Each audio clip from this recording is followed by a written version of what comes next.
Well, Sheila North is a familiar face on the national and international stage. Now she's vying for the position of National Chief of the Assembly of First Nations. It's not her first time running. In 2018, she came in second, losing to then incumbent Perry Bellegarde. North is from Bunabonabee Cree Nation in northern Manitoba. She's a journalist and international advocate for missing people, as well as the former Grand Chief for Manitoba Keewatinowi Okimakanak. Savannah Kelly spoke with her earlier. So Sheila, it's been a tumultuous year for the Assembly of First Nations with the former National Chief's removal this summer and claims of bullying and harassment within the organization. What do you think needs to be done for AFN to move forward from here?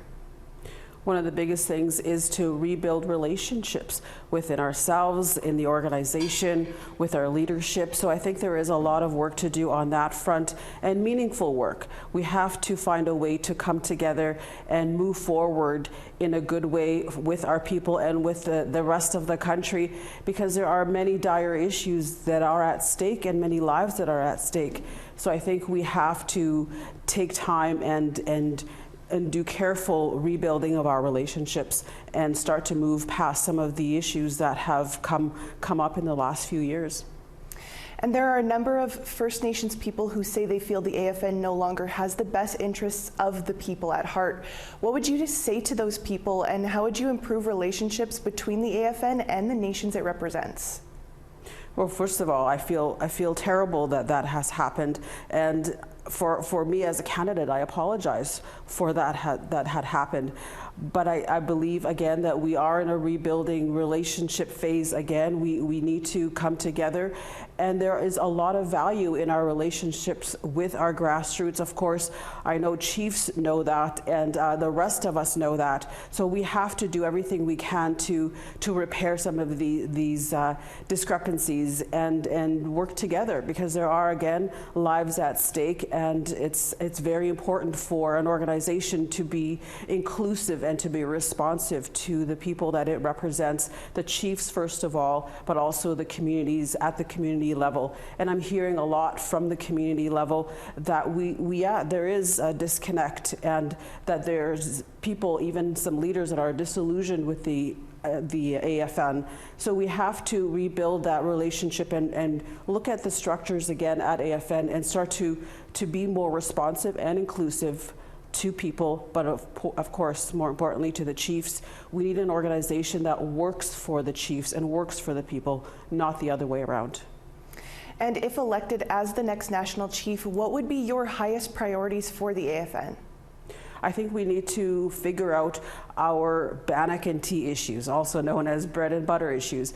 I'm talking to chiefs across the country, and I'm hearing over and over again, at least half of the calls that I've been making, that there are serious issues facing people, and one of the biggest one has never really gone away, and that's untimely deaths due to suicides, to sicknesses and addictions. We need to start tackling the critical issues by understanding what they are and understanding what we're facing.